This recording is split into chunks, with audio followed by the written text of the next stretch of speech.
लगता है तुम भी मेरी तरह पुरजोश हो। मजाक छोड़ो जवाहिर, मंसूबा नाकाम हो गया।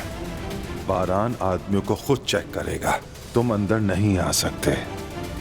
कौन हो तुम और यहाँ क्या कर रहे हो? मैं प्लम्बर हूँ मोहतरमा। यास्मीन, मैं तुम्हें नुकसान नहीं पहुंचाऊंगा। मैं जिससे मोहब्बत करता हूँ उसे नुकसान कैसे पहुंचाऊं? तुम्हारी अम्मी तुम्हें सबसे बचाएंगी, कोई तुम्हारे करीब नहीं आ सकता।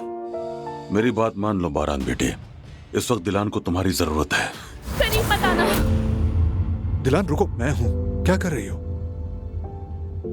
माफ कर दो मुझे, तुम्हें कुछ हुआ तो नहीं? मुझे माफ कर दो बारान। अगर शाहिद के बारे में कोई भी खबर है तो प्लीज मुझसे मत छुपाना, क्योंकि ना जानने से मुझ पर बुरा असर पड़ता है।